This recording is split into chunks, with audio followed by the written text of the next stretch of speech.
WhatsApp भाई लोग, क्या हाल चाल। माय एल्डर ब्रदर, यार जैसे कि नाम से लग रहा है एक स्टोरी है एक बड़े भाई के बारे में।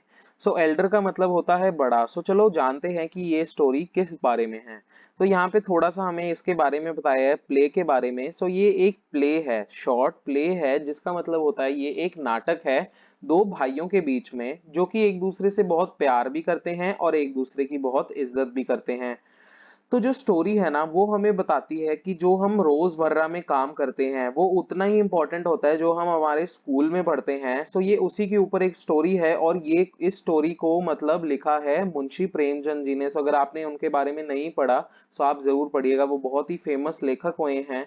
सो चलो हम भी इनके लिखी एक स्टोरी को, इस प्ले को पढ़ते हैं। सो ये सीन वन है, मतलब यहाँ पे जो रूम है, जो क्या कहते हैं सेट है, वो है एक हॉस्टल रूम का। जिनको हॉस्टल नहीं पता, हॉस्टल बेसिकली कमरे होते हैं जहाँ पे आप जब अगर स्कूल में हो या कॉलेज में हो, अपने शहर से बाहर, अपनी घर से बाहर, सो वहाँ आप हॉस्टल में रहते हो। सो ये भी हॉस्टल रूम है। और इसमें दो भाई हैं, मतलब दो भाइयों के बीच में ये प्ले होता है। एक भाई की उम्र है 9 साल छोटे भाई की, और बड़े भाई की उम्र है 14 साल की। और दोनों बैठे हुए हैं स्टडी टेबल पे पढ़ने के लिए।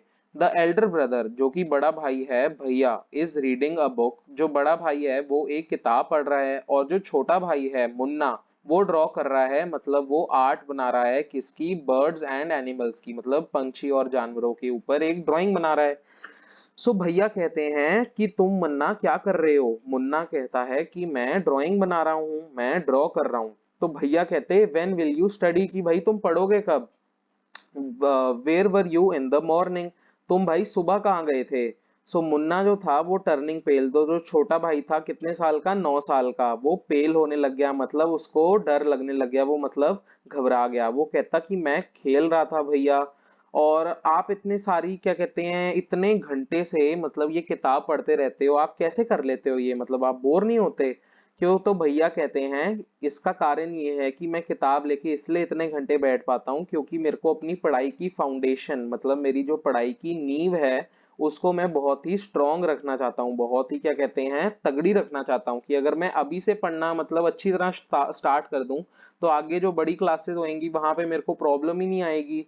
और वो कहते हैं कि sometimes it takes me 2 years to do 1 year's work को। तो कहते हैं कि मेरे को कई बार 2 साल लग जाते हैं एक साल की पढ़ाई या एक साल का काम करने के लिए।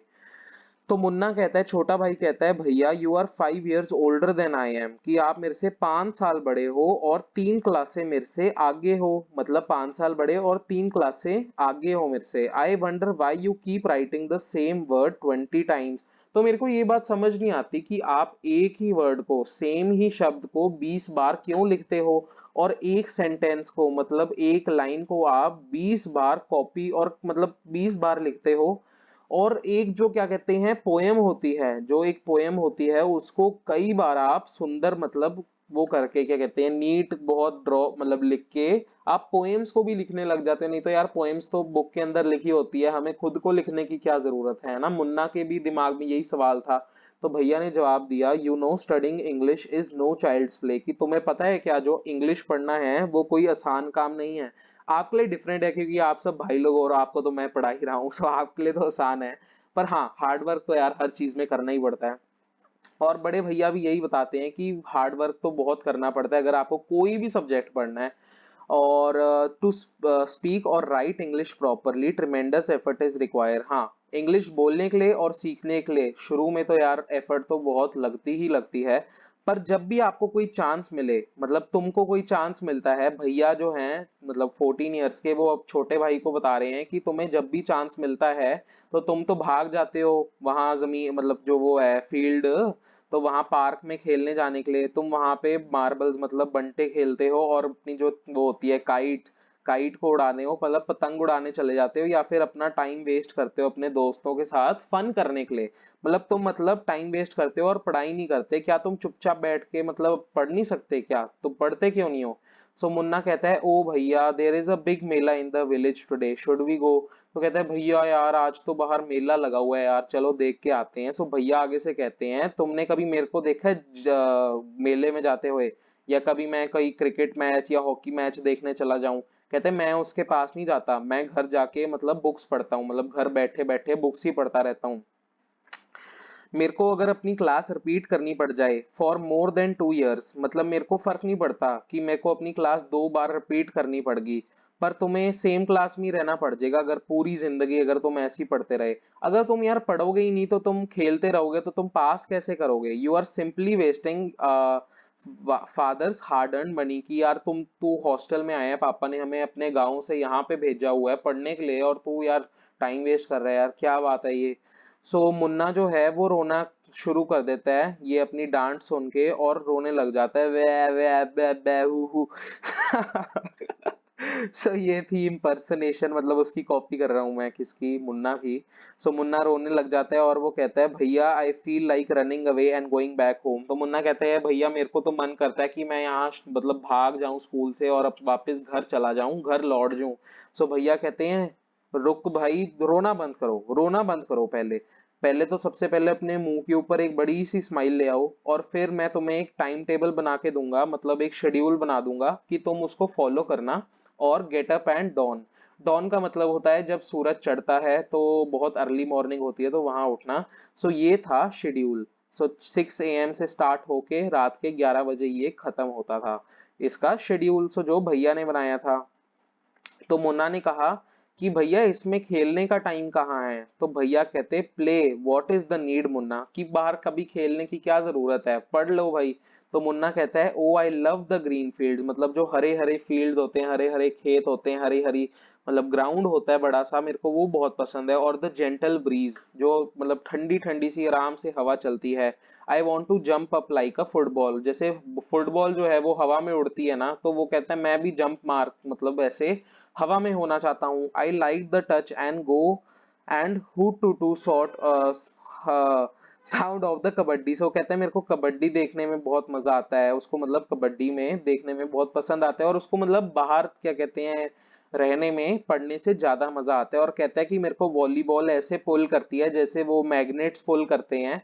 तो कहते हैं मेरे को तो यार बाहर रहने में मजा आता है, बुक्स पढ़ने में मेरे को कई कभी मजा नहीं आता। सो अब हमारा सीन 2 हो जाता है शुरू। The final exams are over and the results are out. तो अब यार फाइनल एग्जाम्स हो जाते हैं, यहाँ पे बात खत्म हो जाती है। मुन्ने को बाहर जाना बहुत पसंद है, जो 9 साल का मुन्ना है अपना, और जो बड़े भैया हैं 14 साल के, उनको पढ़ना ज्यादा पसंद है। तो अब सीन 2 में तो आपको बता ही दिया मैंने कि रिजल्ट्स आ गए हैं और फाइनल एग्जाम पूरे हो गए हैं। तो भैया कहते हैं alas I have failed once again, कि वो तो पढ़ते बहुत थे तो वो फिर भी फेल हो गए। तो मुन्ना कहता है ओ भैया I have passed and topped my class, now there is only 2 years difference between us. तो वो मुन्ना कहता है यार देखो, मुन्ना जो था छोटा भाई वो पास हो गया, पर जो बड़े भैया थे वो फेल हो गए। तो भैया कहते, तो मुन्ना ने तो कहा कि अब तो हमारे बीच में 2 साल का गैप रह गया, 2 क्लासों का गैप रह गया। तो भैया कहते but my dear brother don't be so proud, अभी इतने ज्यादा प्राउड मत हो। You have passed only 1 class, की अभी तो तुमने एक ही क्लास पास की है, and you think I am stupid and you are smart, और तुम्हें लगता है कि मैं बेवकूफ हूँ और तुम ज्यादा स्मार्ट हो। Once in a while in a gulli danda game you might get lucky and hit a goal, कि कभी कभी हम यार लकी हो जाते हैं कि गुल्ली डंडा जो गेम होती है उसमें एक हिट मार दो, पर ऐसा नहीं मतलब इसका कि तुमने गेम को ही मास्टर कर लिया, कई बार लक भी काम कर जाता है। You have to work hard to be successful in life. तो ये जो भैया फेल हो गए थे ये एडवाइस दे रहे हैं उनको, मुन्ना को। तो अच्छी बात है यार, बड़े भाई हैं, एडवाइस तो देंगे ही। सो बड़े भैया ने कहा है कि सक्सेसफुल होने के लिए हार्ड वर्क करना चाहिए, तो यार हार्ड वर्क तो सही बात है, हार्ड वर्क तो करना ही चाहिए। So when you have to study a subject like algebra, यार जब अलजेब्रा पढ़नी हो या ज्योमेट्री पढ़नी हो बड़ी क्लासों में, तो तब तुम्हें समझ आएगा कि हार्ड वर्क यार, ये तो मेरे को भी पता है यार, मेरे को ट्रिग्नोमेट्री बहुत औखी लगती थी यार। ट्रिग्नोमेट्री तो यार तुम्हें आगे जाके आएगी, अभी 9th क्लास में, तो अभी तो एंजॉय करो। बट ये सारे मतलब सब्जेक्ट्स को बहुत हार्ड वर्क लगता है पढ़ने में। और जैसे ज्योमेट्री होगी, if one writes A C B instead of A B C the answer is marked wrong. So यार अगर ज्योमेट्री होती है, ट्राइंगल शेप है ना, अगर आपने ए बी सी की जगह ए सी बी लिख दिया तो मार्क्स तो नहीं मिलेंगे यार, नहीं ना, सही नहीं मिलते, सही बात है। So the examiners will not spare you. So जो एग्जामिनर है भाई वो कौन सा माफ करने वाला है? They want to learn want you to learn word by word from the textbook. So वो तो चाहते हैं यार कि एक हर चीज रट लो जो कि मेरे को बिल्कुल पसंद नहीं यार। कैसे मैं एक बुक को पूरी इतनी मोटी बुक्स है और सिर्फ एक सब्जेक्ट भी नहीं, 5 सब्जेक्ट होते हैं, मैं कैसे रट लूंगा यार। और हाँ अभी तो 6 सब्जेक्ट लैंग्वेज भी होती है, सो भाई औखा है यार। सो मुन्ना कहता है ओ भाई साहब दिस इज स्केरी, ये तो बहुत डरावनी चीज है यार। I don't think I want to go to the 9th class now, अब मेरा मन ही नहीं है 9th क्लास में जाने का। पर मैं अपने क्या कहते हैं, but I still complete my day's homework so I get no punishment in the class. चाहे मैं 9th क्लास में नहीं भी जाना चाहता फिर भी होमवर्क कर लेता हूँ ताकि क्लास में डांट ना पड़े, सियाना बच्चा है। क्योंकि भाई स्कूल की डांट तो उससे अच्छा तो भाई बंदा पढ़ ही ले, उससे तो अच्छा है पढ़ लो भाई। We were asked to write a short essay on the topic of punctuality. Punctuality का मतलब होता है हमेशा टाइम से काम करना और हमेशा टाइम पे रहना। सो ये भैया बता रहे हैं मुन्ना को कि और imagine can something be written on 4 pages and still be short, it's all so mixed up. So Munna भैया कहते हैं कि यार हमें पंचुअलिटी के ऊपर 4 पेजेस लिखने को कहा था और कैन समथिंग बी रिटन और 4 pages and still be short, की मतलब 4 पेज पे लिखो और अभी इसको शॉर्ट बुलाते हैं। दिस इज तो सो मिक्स्ड, मतलब यार क्या फालतू बात है ये, मतलब ये क्या चीज है। मतलब गुस्से में होता था। तो मुन्ना जो था मतलब अपने आप से बात कर रहा था। कहता है thank God it was time for school or else the scolding would have gone on and on. So Munna कहता है कि यार शुक्र है भगवान का कि मतलब टाइम था स्कूल का, नहीं तो जो डांट पड़नी थी वो तो चलती ही चलती रहती। कौन सी डांट, भैया उसको सुनाई जा रहे थे ना कि भाई पढ़ते रहो पढ़ते रहो पढ़ते रहो। सो द रिजल्ट्स, फिर सीन 3 आ जाता है भाई, और थोड़ा टाइम निकल गया और अगली पेपर हुए और फिर से हुआ कि जो मुन्ना था वो पास कर गया और भैया फिर से फेल हो गया। यार भैया तो फिर भी पढ़ते रहते थे, पर भैया जो थे वो फिर दुखी हो गए, काफी दुखी हो गए। और मुन्ना जो था उसने देखा अपने भाई को कि वो भैया बहुत ही ज्यादा दुखी हैं। भैया क्या होते हैं वो मुन्ना के साथ जेंटल हो जाते हैं, जेंटलर मतलब वो थोड़ा सा मतलब उससे ज्यादा प्यार से बात करने लग जाते हैं। और जो मुन्ना था वो ज्यादा वो बन गया नोटी, मतलब ज्यादा हरकतें और शैतानियां करने लग गया। क्योंकि मतलब जो उसके भैया थे क्या कहते हैं उसके साथ लीनियंट हो गए, मतलब उसके साथ थोड़ा और प्यार से बात करने लगे, उससे पढ़ाई का ज्यादा वो नहीं पूछा करते थे। तो जो मुन्ना था वो हो गया वही पूरा टेंशन फ्री, उसको पढ़ाई की अब टेंशन नहीं रही। सो मुन्ना अब अपने आप से बात करते हुए बोलता है कि I am lucky I can pass easily, कि अब मैं जो हूँ बहुत लकी हूँ यार, हर क्लास आराम से पास कर लेता हूँ। अब तो मेरे को बिल्कुल मतलब पढ़ने की जरूरत ही नहीं है इतनी मुश्किल से, कि मैं इतने घंटे पढ़ता हूँ क्या फायदा, मैं वैसे भी पास हो ही जाता हूँ। सो मैं अब गेम्स खेलूंगा अपने दोस्तों के साथ, मतलब पतंगे उड़ाऊंगा। पर मेरे को अभी भी केयरफुल रहना पड़ेगा कि भैया मेरे को देख ना ले पतंग उड़ाते हुए। सो वो सिर्फ अपने भैया से ही डरता था जैसे कि मैं अपनी मम्मी से डरता हूँ। तो ये जो बंदा है ये भी सिर्फ अपने क्या कहते हैं भैया से डरता है कि भैया ना मेरे को देख ले। सो एक दिन जो मुन्ना था वो काइट को उड़ा रहा था और वो जो काइट थी वो धीरे धीरे नीचे आ रही थी। सो मुन्ना जो था वो नीचे क्या भाग रहा था, वो भाग रहा था उसको पकड़ने के लिए। तो एकदम से वो फेस टू फेस आ गया, मतलब उसके भैया ने उसको देख लिया और वो भैया को मतलब क्या कहते हैं, मतलब वो भैया को मिल गया घर के बाहर पतंग उड़ाता उड़ाता।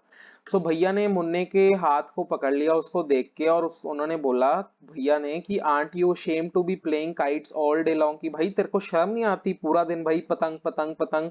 Don't you realize that now you are in the 8th class and not studying in a lower class, कि भाई अब तुम्हें समझ नहीं आ रही कि तुम 8वीं क्लास में हो, कोई अब छोटी क्लास में नहीं रहे कि तुम पास हो जाते हो।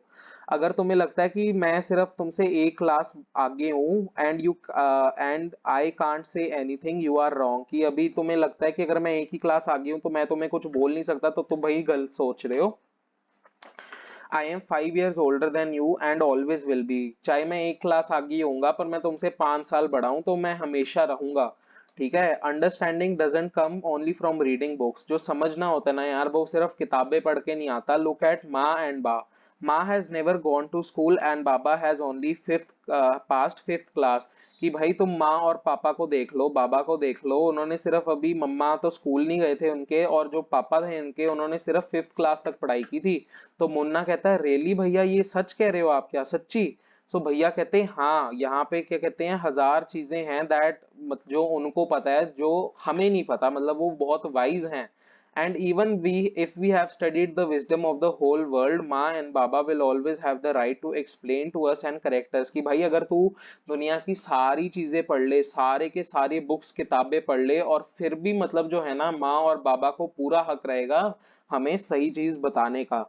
So now what would you do if I were to fall sick today? तू भैया पूछते हैं, चल मुन्ना एक बात बता, अगर मैं आज बीमार हो जाऊं तो तू क्या करेगा? मुन्ना कहता है आई डोंट नो भैया, भैया पता नहीं मेरे को। मैं बाबा को बताऊंगा और बाबा जो है वो हॉस्टल आ जाएंगे, वो भाग के हॉस्टल आ जाएंगे। तो भैया कहते हैं आहा भाई, मैं यही आंसर का जवाब तेरे से एक्सपेक्ट कर रहा था, कि मेरे को यकीन था तू यही जवाब देगा। तो भैया कहते हैं कि नाउ बाबा जो थे वो वुड नॉट गेट अपसेट, मतलब वो उनको दुख नहीं लगेगा, वो दुखी नहीं होंगे। He would first try to find out what was wrong. सबसे पहले वो देखेंगे कि भाई गलत क्या है, बीमारी क्या है, और फिर वो एक डॉक्टर को बुलाएंगे। सो बाबा जो थे उनको पता लग जाएगा कि क्या करना था, उनको हमसे ज्यादा इस बारे में एक्सपीरियंस है, उनको हमसे ज्यादा इस चीज की नॉलेज है। सो मुन्ना अपनी आंखों में आंसू के साथ बोलता है भैया मेरे को माफ कर दो, मैं आपको मतलब अब वो नहीं समझ रहा था, या फिर मैंने आपको आपकी रिस्पेक्ट करनी कम कर दी थी। जो आप कह रहे हो वो आप बिल्कुल सही कह रहे हो। सो जो भैया थे उसने मुन्ना को प्यार से हग दी, मतलब जब भी पाई। सो भैया ने कहा I also like to play and fly kites, मतलब भाई मेरे को भी खेलना बहुत पसंद है और मेरे को भी पतंग उड़ाना बहुत पसंद है, पर अगर मैं भी खेलने लग जाऊंगा तो तुम्हारा ध्यान कौन रखेगा? अगर हम दोनों ही लगने लग जाए, हम दोनों ही खेलने चले जाए, तो यार ध्यान कौन रखेगा? तुम मेरी रिस्पॉन्सिबिलिटी हो, बाबा ने मेरे को तुम्हारी रिस्पॉन्सिबिलिटी के साथ भेजा है, माँ ने बाबा ने दोनों ने। सो मुन्ना कहता है आई लव यू भैया जी। सो ये चैप्टर था बहुत ही ज्यादा लंबा और बहुत ही ज्यादा इंटरेस्टिंग। तो इसके क्वेश्चन आंसर्स हैं यार, अगर आप सोच रहे हैं अरे यार क्वेश्चन आंसर्स, तो यार स्टोरी तो समझ ली, क्वेश्चन आंसर क्या होते हैं, इसकी स्टोरी से ही सवाल होते हैं ना। तो पहला क्वेश्चन को पढ़ते हैं यार। What are the things that Munna like to do? Munna like to fly kites and Munna like to play outside in the green fields. Question number 2 है व्हाट डिड भैया डू ऑल डे? सो भैया ने पूरे दिन क्या किया? तो भैया जो थे वो पूरा दिन किताब पढ़ते रहते थे और स्टडी करते रहते थे। क्वेश्चन नंबर 3 है why was Munna not happy with the time table that भैया मेड फॉर हिम? मुन्ना को ऐसी टाइम टेबल में क्या चीज नहीं पसंद आई जो भैया ने उसके लिए टाइम टेबल बनाया था, उसमें क्या चीज मिसिंग थी? तो मिसिंग क्या थी यार उसके टाइम टेबल के अंदर? जो वो होता है क्या कहते हैं, खेलने का टाइम, वो मिसिंग था। और बाबा जो सॉरी उसके भैया थे उसने सिर्फ खेलने का ही उस यार क्या बोली जा रहा हूँ मैं, ज्यादा ही पढ़ लिया। सो टाइम टेबल के अंदर खेलने का टाइम मुन्ना के लिए मिसिंग था, जो उसको भैया के टाइम टेबल में चीज पसंद नहीं आई। क्वेश्चन नंबर 4 है how do you think Munna felt? मुन्ने को ऐसा कैसे लगा जब उसके भाई जो था बहुत ज्यादा स्ट्रिक्ट था उसके साथ? वाई वॉज भैया सो स्ट्रिक्ट विद हिम? सो मुन्ना को बहुत ही ज्यादा बुरा लगा जब भैया उसके साथ इतने ज्यादा स्ट्रिक्ट थे, क्योंकि उसको खेलने का टाइम नहीं मिल रहा था और वो फिर छुप छुप के खेलने लग गया था। और भैया उसके साथ स्ट्रिक्ट इसलिए थे क्योंकि वो ये नहीं चाहते थे कि जो उनके साथ हो रहा है, कि वो क्लास जैसे खुद फेल हो रहे हैं, तो वो ये नहीं चाहते थे कि मुन्ना भी साथ में फेल होए, या फिर मुन्ना भी क्या कहते हैं पढ़ाई में वीक होए। So fifth, whose character do you like more? आपको कौन सा करेक्टर ज्यादा पसंद आया, मुन्ने का या भैये का, और क्यों? सो इसका जवाब हमारी भाई लोग फैमिली देगी, क्योंकि उनको सारे चीजों का आंसर पता है। सो मैं आपका पर्सनल ओपिनियन जानना चाहूंगा यार, आप कमेंट करके बताना जरूर कि आपको क्या लगता है कौन ज्यादा करेक्टर अच्छा लगा। सो यार इसी के साथ करते हैं स्टोरी को एंड, और अगर आपको ये वीडियो पसंद आई हो तो एक रिक्वेस्ट करूंगा छोटी सी, कि यार अगर आप सब्सक्राइब कर सकते हैं। सो मेरे को यार हर सब्सक्राइबर बढ़ के ना, जब मैं देखता हूँ कि एक सब्सक्राइबर बढ़ गया, एक और बढ़ गया, दिल से खुशी होती है यार। सो अगर आप खुद सब्सक्राइब करते हैं ना, तो देखना मेरा वो दिन बहुत ही अच्छा जाएगा। सो अगर आप सब्सक्राइब कर देंगे, या आप जो भी मेरी भाई लोग फैमिली है जो पहली सब्सक्राइब कर चुकी है, उनको यार दिल से बहुत बहुत थैंक यू। अगर आपने कर दिया है तो भी थैंक यू, नहीं किया तो आई एम श्योर आपको फ्यूचर में अगर वीडियोस और पसंद आएगी तो आप फिर भी कर देंगे। सो इसी के साथ हम पहुंचते हैं हमारी नेक्स्ट वीडियो में। तो भाई लोग यार रेड मारो हमारी नेक्स्ट वीडियो में, और हम पहुंचेंगे हमारी नेक्स्ट वीडियो में। तो मैं कितनी बार रिपीट कर चुका हूं। तो यार okay guys, I will see you in a next video. Till then भाई लोग keep enjoying, keep playing, keep studying, and we always win, get the best marks, and remember be different. Okay भाई लोग, bye bye.